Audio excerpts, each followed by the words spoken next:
வணக்கம். இந்திய நேரப்படி காலை 8:30 மணி செய்திகள். முதலில் ஜெம் தலைப்புச் செய்திகளை காணலாம். வங்காளதேச விவகாரம், பிரதமர் மோடி தலைமையில் ஆலோசனை கூட்டம்.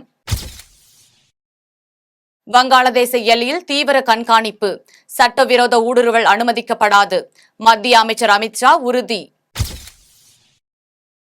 நாட்டிலேயே அதிக மின்சாரம் வழங்கும் மாநிலங்கள் வரிசையில் தமிழ்நாடு முதலிடம், மத்திய அரசு அறிவிப்பு.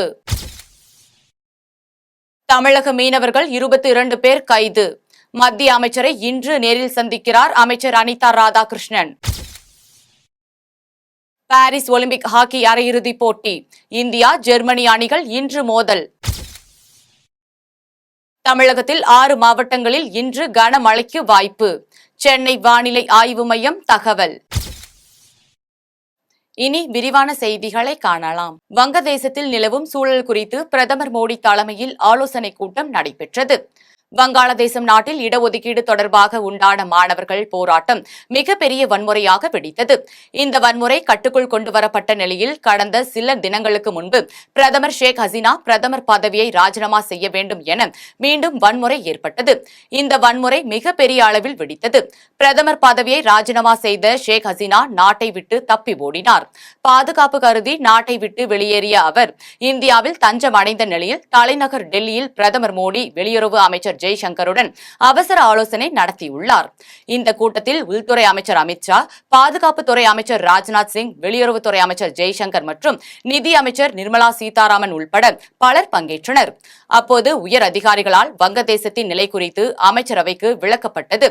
தொடர்ந்து அடுத்த நடவடிக்கை குறித்து கூட்டத்தில் விவாதிக்கப்பட்டதாக தகவல்கள் வெளியாகி உள்ளன.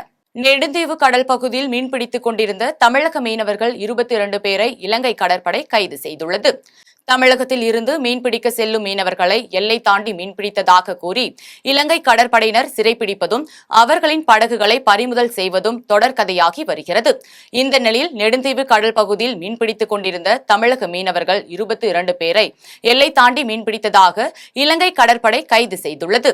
மேலும் அவர்களது 2 விசைப்படகுகளையும் இலங்கை கடற்படையினர் சிறைப்பிடித்துள்ளனர். கைது செய்யப்பட்ட 22 மீனவர்களும் காங்கேசன் துறைமுகத்துக்கு அழைத்துச் செல்லப்பட்டனர். தற்போது வரை 80க்கும் மேற்பட்ட தமிழக மீனவர்கள், 170க்கும் மேற்பட்ட படகுகள் இலங்கை வசம் உள்ளன. இந்த நிலையில் மீனவர்கள் கைது தொடர்பாக மத்திய வெளியுறவுத்துறை அமைச்சர் ஜெய்சங்கரை தமிழ்நாடு மீன்வளத்துறை அமைச்சர் அனிதா ராதாகிருஷ்ணன் இன்று டெல்லியில் சந்தித்து ஆலோசனை நடத்த உள்ளார். அப்போது இலங்கை கடற்படையினர் சிறைப்பிடித்துள்ள தமிழக மீனவர்களையும் படகுகளையும் விடுவிக்க தூதரக ரீதியாக நடவடிக்கை எடுக்குமாறு அவரிடம் வலியுறுத்த உள்ளதாகவும் தகவல் வெளியாகி உள்ளது. பராமரிப்பு பணிகள் காரணமாக சென்னையின் பல்வேறு முக்கிய பகுதிகளில் இன்று மின்தடை அறிவிக்கப்பட்டுள்ளது. தமிழ்நாடு மின்சார வாரியம் சார்பாக புதிய மின்கம்பங்கள் பொருத்துதல், புதிய மின்பாதை சீர் செய்தல் உள்ளிட்ட பராமரிப்பு பணிக்காக இன்று சென்னையில் பல முக்கிய இடங்களில் மின்தடை செய்யப்பட உள்ளது. அந்த வகையில் மேற்கு மாம்பலம், KK நகர், அண்ணா நகர், அம்பத்தூர், திருவான்மையூர், சோழிங்கநல்லூர், பட்டாபிரம், பொன்னேரி ஆகிய பகுதிகளில் இன்று காலை 9 மணி முதல் பிற்பகல் 2 மணி வரை மின் தடைப்படும் என்று அறிவித்துள்ளது. தமிழகத்தில் 6 மாவட்டங்களில் இன்று கனமழை பெய்ய வாய்ப்பு உள்ளது என்று சென்னை வானிலை ஆய்வு மையம் தெரிவித்துள்ளது. தமிழக கடலோர பகுதிகளில் ஒரு வளிமண்டல கீழடுக்கு சுழற்சி நிலை கொண்டுள்ளது. மேலும் மேற்கு திசையில் இருந்து வீசும் காற்றின் வேக மாறுபாடு காரணமாகவும் தென்மேற்கு பருவமழையின் தீவிரம் காரணமாகவும் தமிழ்நாட்டில் மழை நீடிக்கும் என்று தெரிவித்துள்ளது. அதன்படி ராணிப்பேட்டை, திருவண்ணாமலை, காஞ்சிபுரம், செங்கல்பட்டு, விழுப்புரம், கடலூர் ஆகிய 6 மாவட்டங்களில் இன்று ஒரு சில இடங்களில் இடி மின்னலுடன் கூடிய கனமழை பெய்ய வாய்ப்பு என்றும் புதுச்சேரி பகுதிகளில் ஓரிரு இடங்களில் கனமழை பெய்யும் என்றும் தெரிவித்துள்ளது. ரூபாய் 27 லட்சத்தை பெற்றுக்கொண்டு கொலை மிரட்டல் விடுக்கும் திமுக பிரமுகர் மீது நடவடிக்கை எடுக்க வேண்டும் என வலியுறுத்தி சேலம் காவல்துறை ஆணையாளர் அலுவலகத்தில் பாதிக்கப்பட்ட கவிதா என்ற பெண் புகார் மனு அளித்துள்ளார். சேலம் அழகாபுரம் நகரமலை பகுதியை சேர்ந்த கவிதா பிரகாஷ் மற்றும் திமுக சார்பில் போட்டியிட்டு வெற்றி வாய்ப்பை இழந்த லாவண்யா ஜெயபிரகாஷ் தம்பதியினர் ஆகியோர் இணைந்து வீராணம் பகுதியில் 8 சென்ட் நிலத்தை வாங்கியுள்ளனர். இதற்காக கவிதா மற்றும் ரவி ஆகியோர் ரூபாய் 27 லட்சத்தை அளித்துள்ளனர். இந்த நிலையில் இருவரும் கூட்டாக நிலத்தை கிரயம் செய்த நிலையில் இடத்தின் மீது கடன் வாங்குவதற்கு முடிவு செய்து கவிதா பிரகாஷிடம் லாவண்யா ஜெயபிரகாஷ் தம்பதியினர் பல்வேறு ஆவணங்களில் கையெழுத்து வாங்கியுள்ளனர். இதனைத் தொடர்ந்து இந்த இடத்திற்கும் உங்களுக்கும் எந்த சம்பந்தமும் இல்லை எனவும் முழு நிலமும் எங்களுக்கு சொந்தமானது என கூறியதுடன் கவிதா பிரகாஷ் குடும்பத்தினருக்கு திமுக பிரமுகரான லாவண்யா ஜெயபிரகாஷ் கொலை மிரட்டல் விடுத்து வந்துள்ளார். இதனால் பாதிக்கப்பட்ட கவிதா சேலம் மாநகர காவல் ஆணையாளரிடம் அலுவலகத்தில் புகார் மனு அளித்தார். அதில் எங்களிடம் தொடர்ந்து 27,50,000 ரூபாயை பெற்றுக்கொண்ட திமுக பிரமுகர் லாவண்யா மற்றும் ஜெயபிரகாஷிடம் இருந்து பணத்தை மீட்டு தர வேண்டும் எனவும் கொலை மிரட்டல் விடுத்துள்ள அவர்களிடமிருந்து உயிருக்கு பாதுகாப்பு வழங்க வேண்டும் எனவும் கவிதா கோரிக்கை விடுத்துள்ளார். ஆதி திராவிடர் நலத்துறை மூலம் 25 பயனாளிகளுக்கு தொடர் நோயை குணப்படுத்துவதற்கான நிதி உதவியினை புதுச்சேரி சட்டமன்ற எதிர்க்கட்சித் தலைவர் சிவா வழங்கினார். புதுச்சேரி அரசின் வில்லியனூர் தொகுதியை சேர்ந்த 25 பயனாளிகளுக்கு ஆதி திராவிடர் நலன் மற்றும் பழங்குடியினர் நலத்துறை மூலம் தொடர் நோயை குணப்படுத்துவதற்கான நிதி உதவி அவரவர் வங்கி கணக்கில் பெறுவதற்கான ஆணையை வழங்கும் நிகழ்ச்சி சட்டமன்ற உறுப்பினர் அலுவலகத்தில் நடைபெற்றது. இதில் தொகுதி சட்டமன்ற உறுப்பினரும் எதிர்க்கட்சி தலைவருமான சிவா கலந்து கொண்டு பயனாளிகளுக்கு நிதி உதவி பெறுவதற்கான ஆணையை வழங்கினார். நிகழ்ச்சியில் துறை அதிகாரிகள், திமுக நிர்வாகிகள் உட்பட பலர் கலந்து கொண்டனர். தாம்பரத்தில் சிலம்பம் பயிற்சி வகுப்பில் சிறப்பாக பயிற்சி பெற்ற மாணவர்களுக்கு முன்னாள் வேங்கைவாசல் ஊராட்சி மன்ற தலைவர் சசிகுமார் சான்றிதழ் மற்றும் வண்ண பட்டயங்களை வழங்கினார். சென்னை அடுத்த தாம்பரம் விளையாட்டு அரங்கில் தனியார் அகாடமி சார்பில் சிலம்பம் பயிற்சி வகுப்பில் தேர்ச்சி பெற்ற மாணவ மாணவிகளுக்கு வண்ண பட்டயங்கள் வழங்கும் நிகழ்ச்சி சிறப்பு தேர்வாளர் ஆசான் முத்துக்குமரன் தலைமையில் நடைபெற்றது. நிகழ்ச்சியில் சிறப்பு விருந்தினராக முன்னாள் வேங்கவயல் ஊராட்சி மன்ற தலைவர் சசிகுமார் பங்கேற்று மாணவர்களிடையே சிறப்புரையாற்றினார். நிகழ்ச்சியில் மாணவர்களுக்கு எல்லோ, ஆரஞ்சு, கிரீன், பிரவுன் ஆகிய பிரிவுகளில் தேர்வு செய்யப்பட்ட மாணவர்களுக்கு முன்னாள் வேங்கவயல் ஊராட்சி மன்ற தலைவர் சசிகுமார் சான்றிதழ் மற்றும் வண்ண பட்டயங்களை வழங்கி சிறப்பித்தார். நிகழ்ச்சியில் நடுவர்களாக ஆசான் பார்த்திபன், ஆசான் முருகன், ஆசான் கதிரவன், ஆசான் மீரான், லோகேஷ் உட்பட பலர் உடனிருந்து நிகழ்ச்சியை சிறப்பித்தனர். கடலூர் அருகே அரசு மருத்துவமனையில் புகுந்த மர்ம நபர்கள் மருத்துவர் அறையை அடித்து நொறுக்கிய சம்பவம் நோயாளிகள் மத்தியில் அச்சத்தை ஏற்படுத்தியுள்ளது. கடலூர் மாவட்டம் விருதாச்சலம் அரசு பொது மருத்துவமனைக்கு நாள்தோறும் ஆயிரக்கணக்கான உள் மற்றும் வெளி நோயாளிகள் வந்து செல்கின்றனர். இந்த நிலையில் பெண்களை மட்டும் பார்க்கும் மருத்துவர் அறையை மர்ம கும்பல் ஒன்று கண்ணாடி கதவுகளை அடித்து நொறுக்கிவிட்டு சென்றுள்ளது. இதனால் நோயாளிகள் செல்லும் வழி முழுவதும் கண்ணாடி துண்டுகள் சிதறி கிடந்ததால் நோயாளிகள் மருத்துவமனைக்குள் செல்ல முடியாமல் அவதிப்பட்டனர். இதையடுத்து அரசு மருத்துவமனையில் புகுந்த மர்ம நபர்கள் மருத்துவர் அறையை அடித்து நொறுக்கிய சம்பவம் நோயாளிகள் மத்தியில் கடும் அச்சத்தை ஏற்படுத்தி உள்ளது. மேலும் அரசு மருத்துவமனையில் போதிய பாதுகாப்பு இல்லை எனவும் அரசு மருத்துவமனையில் பணிபுரியும் செக்யூரிட்டிகள் நோயாளிகளுக்கு தகுந்த பாதுகாப்பு கொடுக்கவில்லை எனவும் நோயாளிகள் மற்றும் நோயாளிகளின் உறவினர்கள் குற்றம் சாட்டுகின்றனர். இதையடுத்து மருத்துவர் அறையை அடித்து நொறுக்கிய மர்ம கும்பலை காவல்துறையினர் தேடி வருகின்றனர். நெய்வேலி அடுத்த மந்தாரக்குப்பத்தில் நடைபெற்ற மக்களுடன் முதல்வர் திட்ட முகாமை விருதாச்சலம் வட்டாட்சியர் உதயகுமார் தொடங்கி வைத்தார். நெய்வேலி மந்தாரக்குப்பத்தில் உள்ள தனியார் திருமண மண்டபத்தில் மக்களுடன் முதல்வர் திட்ட முகாம் நடைபெற்றது. இதில் விருதாச்சலம் வட்டாட்சியர் உதயகுமார் கலந்து கொண்டு முகாமை தொடங்கி வைத்தார். இதையடுத்து கம்மாபுரம் ஒன்றிய பெரியாக்குறிச்சி, பழைய நெய்வேலி, அம்மேரி, கீழ்பாதி மற்றும் உய்யகொண்டா ராவி ஆகிய ஊராட்சிகளில் உள்ள பொதுமக்களிடமிருந்து 1000க்கும் மேற்பட்ட மனுக்கள் பெறப்பட்டது. இந்த மனுக்கள் இணையதளம் வாயிலாக பதிவு செய்யப்பட்டு சம்பந்தப்பட்ட துறை அலுவலர்களிடம் வழங்கப்பட்டது. இந்த முகாமில் வட்டார வளர்ச்சி அலுவலர்கள், ஊராட்சி மன்ற தலைவர்கள், துணை தலைவர்கள் உள்ளிட்ட பொதுமக்கள் பலர் கலந்து கொண்டனர்.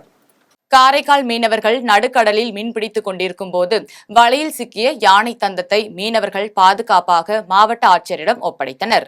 புதுச்சேரி மாநிலம் காரைக்கால் அடுத்த கிளிஞ்சல்மேடு மீனவ கிராமத்தை சேர்ந்த தாமரை செல்வன் என்பவருக்கு சொந்தமான விசைப்படகில் கடந்த 31ஆம் தேதி மீன்பிடி துறைமுகத்தில் இருந்து மீன்பிடிக்க ஆழ்கடலுக்கு சென்ற போது கடலில் வலை வீசி உள்ளார். அப்போது அவரது வலையில் யானை தந்தம் சிக்கியது. இந்நிலையில் துறைமுகத்திற்கு கரை திரும்பிய மீனவர்கள் மற்றும் கிளிஞ்சல்மேடு மீனவ பஞ்சாயத்தினர்கள் உடனடியாக மாவட்ட ஆட்சியர் மணிகண்டனை சந்தித்து யானை தந்தத்தை பத்திரமாக ஒப்படைத்தனர். இதனைத் தொடர்ந்து மாவட்ட நிர்வாகம் யானை தந்தத்தை வனத்துறை அதிகாரிகளிடம் ஒப்படைத்தது.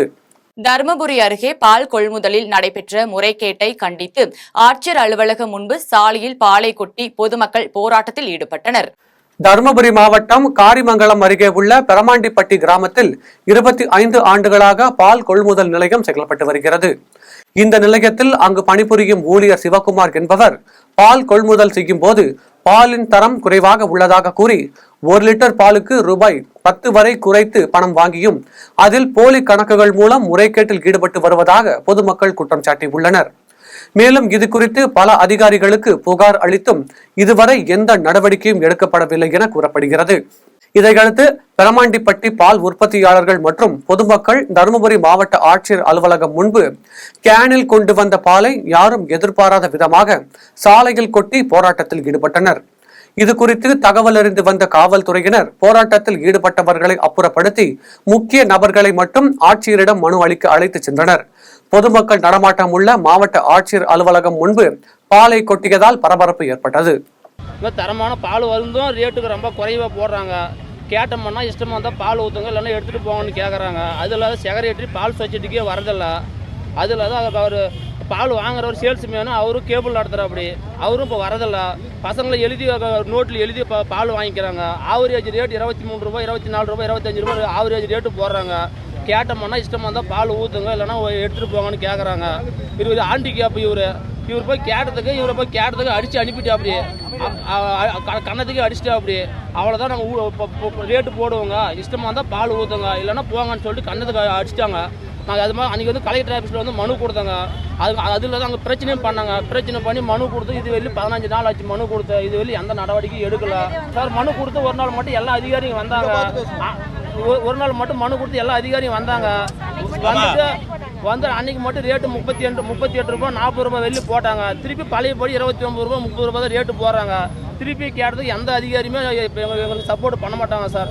எல்லாமே அவங்க பால் வாங்கணும் தான் சப்போர்ட் பேசுகிறாங்க. எங்களுக்கு எந்த அதிகாரியுமே ஒரு இதுவே பேச மாட்டேன்றாங்க. கேரள வயநாடு இயற்கை பேரழிவை இதுவரை தேசிய பேரிடராக அறிவிக்கவில்லை என கேள்வி எழுப்பியதற்கு தமிழிசை சவுந்தரராஜன் பதில் அளிக்காமல் சென்ற சம்பவம் மக்களிடையே அதிர்ச்சியை ஏற்படுத்தியுள்ளது. செங்கல்பட்டு மாவட்டம் திருக்கழுக்குன்றத்தில் வாக்காள பெருமக்களுக்கு நன்றி தெரிவித்த பொதுக்கூட்டம் பாஜக செங்கல்பட்டு தெற்கு மாவட்ட தலைவர் மோகனராஜா தலைமையில் நடைபெற்றது. கூட்டத்தில் சிறப்பு அழைப்பாளராக தமிழிசை சவுந்தரராஜன் கலந்து கொண்டு சிறப்புரையாற்றினார். இதையடுத்து 3வது முறையாக நரேந்திர மோடி பிரதமராக பதவி ஏற்றதற்கு வாக்களித்த மக்களுக்கு நன்றி தெரிவித்தவர் பின்னர் செய்தியாளர்களை சந்தித்த தமிழிசை சவுந்தரராஜன் பேசுகையில், இல்ல இது அரசியல் கொலைகளும் அதிகம் நடக்குது. இதுல துரதிருஷ்டவசமா என்னன்னா அண்ணன் ரகுபதி சொல்றாரு, அது தனிப்பட்ட முறை கொலையாம், தனிப்பட்ட காரணங்களுக்காகவும். அப்ப தனிப்பட்ட காரணங்களாம் கொலை செஞ்சிடலாமா? அப்ப தனிப்பட்ட காரணங்களுக்காக அரசியல் தலைவர்களுக்கு நீங்க பாதுகாப்பு கொடுக்க மாட்டீங்களா?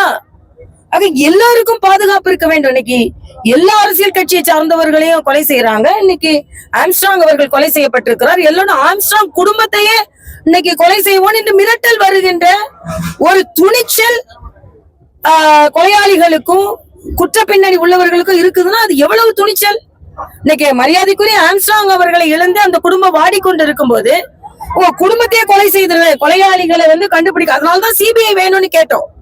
சிபிஐ வேணான்னு ஏன் திராவிட முன்னேற்ற கழக அரசு நினைக்கிறது? குற்றவாளிகளை காப்பாற்றுவதற்காக தானே நீங்க சொல்றீங்க.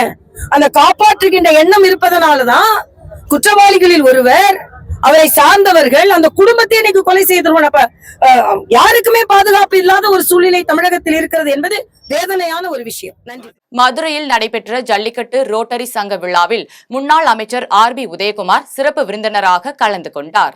மதுரை தனியார் அரங்கில் மதுரை ஜல்லிக்கட்டு ரோட்டரி சங்கத்தின் பதவியேற்பு விழா நடைபெற்றது. விழாவில் ஜல்லிக்கட்டு ரோட்டரி சங்க தலைவராக நெல்லை பாலு, செயலாளராக கதிரவன், பொருளாளராக சண்முகம் ஆகியோர் பதவியேற்றனர். நிகழ்ச்சியில் சிறப்பு விருந்தினராக முன்னாள் அமைச்சர் RB உதயகுமார் கலந்து கொண்டு உரையாற்றினார். இதையடுத்து அமர் சேவா சங்க தலைவர் ஆயக்குடி ராமகிருஷ்ணன், செயலாளர் சங்க ராமன் மற்றும் மணிமேகலை பிரசுரம் மேனேஜிங் டைரக்டர் ரவி தமிழ்வண்ணன் உட்பட பலருக்கு வாழ்நாள் சாதனையாளர் விருது வழங்கப்பட்டது. மேலும் 2000 லிட்டருக்கு மேல் தாய்ப்பால் சேகரித்து அரசு மருத்துவமனைக்கு வழங்கிய பெண்மணிகளுக்கு சிறப்பு விருது வழங்கப்பட்டது. விழாவில் மதுரையில் பல்வேறு ரோட்டரி சங்க உறுப்பினர்கள் குடும்பத்துடன் கலந்து கொண்டனர்.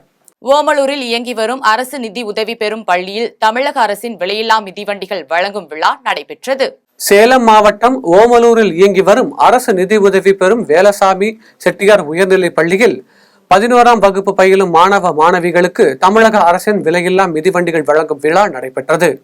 விழாவில் பேரூராட்சி தலைவர் செல்வராணி, ரவிச்சந்திரன் மற்றும் தளபதி நற்பணி மன்ற தலைவர் மகேந்திரன் ஆகியோர் கலந்து கொண்டு தமிழக அரசு மாணவ மாணவிகளுக்கு கொண்டு வந்துள்ள பல்வேறு நலத்திட்ட உதவிகளை பற்றி விரிவாக எடுத்து கூறினர். இதைத் தொடர்ந்து மாணவ மாணவிகளுக்கு விலையில்லா மிதிவண்டிகள் வழங்கப்பட்டது. இதில் பள்ளியின் சார்பில் கலந்து கொண்ட முக்கிய நிர்வாகிகள் அனைவருக்கும் நிறைவு பரிசு வழங்கி கௌரவிக்கப்பட்டது. விழாவில் திமுக மாவட்ட கவுன்சிலர் சண்முகம், நகர செயலாளர் ரவிச்சந்திரன், துணைத் தலைவர் புஷ்பா, பேரூராட்சி கவுன்சிலர்கள் உட்பட முக்கிய நிர்வாகிகள் பலர் கலந்து கொண்டனர். சகோதரி செல்வராணி ரவிச்சந்திரன் அவர்களே, பள்ளி மூட்டைகளை சுமந்து வரதே பெரிய விஷயம். அதுக்கு இந்த சைக்கிள் உங்களுக்கு ரொம்ப உதவியா இருக்கும். தமிழக முதலமைச்சர் அவர்கள் எல்லா மாணவர்களுக்கும் மிதிவண்டி வழங்கி அனைத்து பள்ளிகளுக்கும் சிறப்பை சேர்த்து வருகிறார்.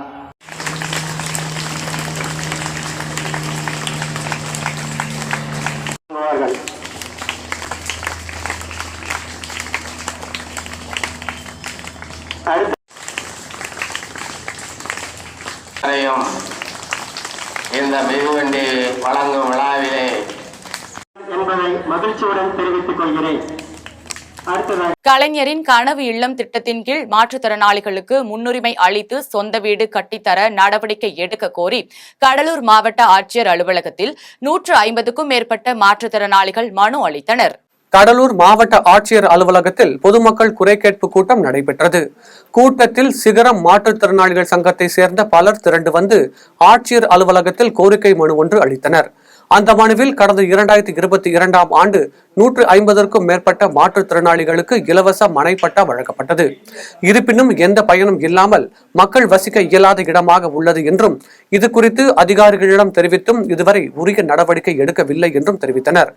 மேலும் கலைஞரின் கனவு இல்ல திட்டத்தில் மாற்றுத்திறனாளிகளுக்கு முன்னுரை அளிக்கும் விதத்தில் தகுதி படைத்த அனைத்து வகை மாற்றுத்திறனாளிகளுக்கும் சொந்த வீடு இல்லாத மாற்றுத்திறனாளிகளுக்கும் கலைஞரின் கனவு இல்ல திட்டத்தில் சொந்த வீடு கட்டிக் கொடுக்க நடவடிக்கை எடுக்க வேண்டும் என்று கோரிக்கை வைத்தனர். மாங்காடு பகுதியில் தேங்கியிருந்த மழைநீரை உடனே அகற்றியதுடன் வடிகாலும் அமைத்து தந்த ஊராட்சி துணைத் தலைவருக்கு அப்பகுதி பொதுமக்கள் நன்றி தெரிவித்தனர். காஞ்சிபுரம் மாவட்டம் மாங்காடு நகராட்சிக்குட்பட்ட பகுதிகளில் கனமழை பெய்ததால் பட்டூர் பாலாஜி நகர் பகுதி முழுவதும் மழைநீர் குளம் போல் தேங்கி காட்சியளித்தது. மேலும் வீதிகளில் தேங்கியுள்ள மழை நீரால் கொசு உள்ளிட்ட விஷப்பூச்சிகள் உண்டாகி நோய் தொற்று பரவும் அபாயம் ஏற்பட்டுள்ளதாக அப்பகுதி மக்கள் தெரிவித்தனர். இந்த சம்பவம் தொடர்பாக தகவல் அறிந்த மாங்காடு நகர துணைத் தலைவர் பட்டூர் ஜவஹருல்லா உடனடியாக நடவடிக்கை எடுத்து மழைநீர் அகற்றும் பணிகளை தொடங்கினார். தாழ்வான பகுதிகளில் தேங்கியிருந்த மழைநீரை மோட்டார் மூலம் அகற்றியதுடன் நிரந்தர தீர்வு காணும் வகையில் ஜேசிபி இயந்திரங்கள் மூலம் மழைநீர் கால்வாய் அமைக்கும் பணியையும் மேற்கொண்டார். இதனால் அப்பகுதி மக்கள் ஜவஹருல்லாவுக்கு நன்றிகளையும் பாராட்டுகளையும் தெரிவித்தனர்.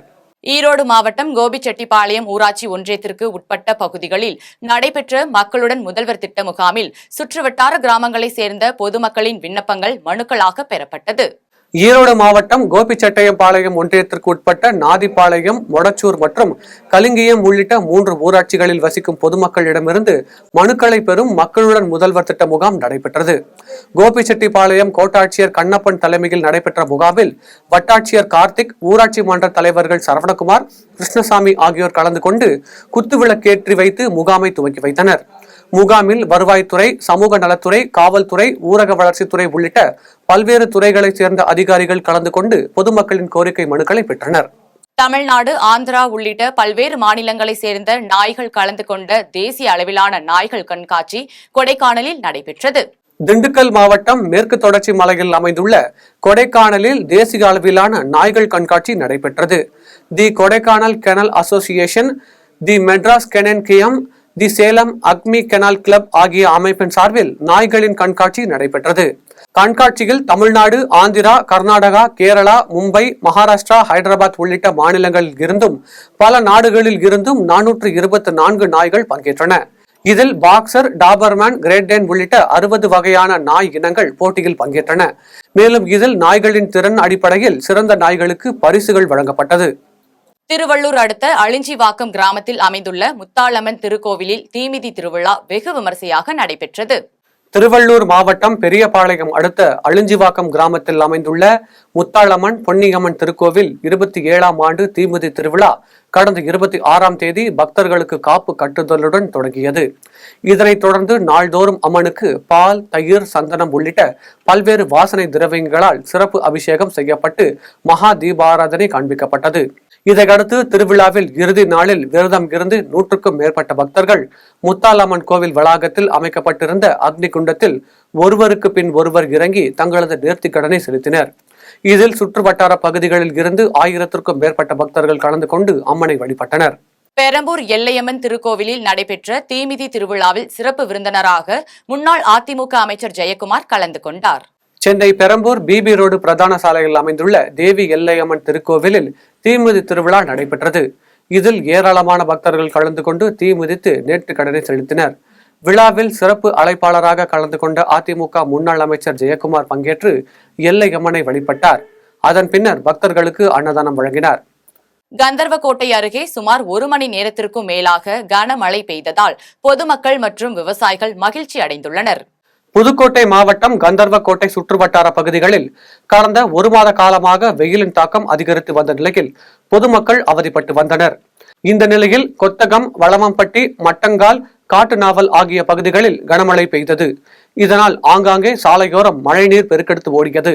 சுமார் 1 மணி நேரத்திற்கும் மேலாக இடைவிடாது பெய்த கனமழையின் காரணமாக கந்தர்வக்கோட்டை மற்றும் அதன் சுற்றுவட்டார பகுதிகளில் வசிக்கும் விவசாயிகள் மற்றும் பொதுமக்கள் மகிழ்ச்சி அடைந்தனர். சென்னையில் ஸ்ரீதேவி கருமாரியம்மன் ஆலயத்தின் 41ஆம் ஆண்டு ஆடி திருவிழா வெகு விமரிசையாக நடைபெற்றது. சென்னை அடுத்த உள்ளகரம் எம்ஜிஆர் நகர் தெருவில் அமைந்துள்ள ஸ்ரீதேவி கருமாரியம்மன் ஆலயத்தின் 41ஆம் ஆண்டு ஆடி திருவிழா சிறப்பாக நடைபெற்றது.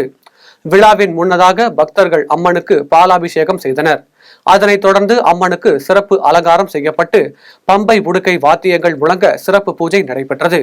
அதன் பின்னர் ஸ்ரீதேவி கருமாரி அம்மன் வீதி உலா சென்று மக்களுக்கு காட்சி அளித்தார். விழாவில் சிறப்பு விருந்தினராக 185வது வட்ட செயலாளர் திவாகர், 186வது மாமன்ற உறுப்பினர் மணிகண்டன், 187வது மாமன்ற உறுப்பினர் ஷர்மிளா தேவி, திவாகர் மற்றும் கோவில் நிர்வாகிகள் உள்ளிட்ட திரளான பக்தர்கள் கலந்து கொண்டு ஸ்ரீதேவி கருமாரி அம்மனை வழிபட்டனர்.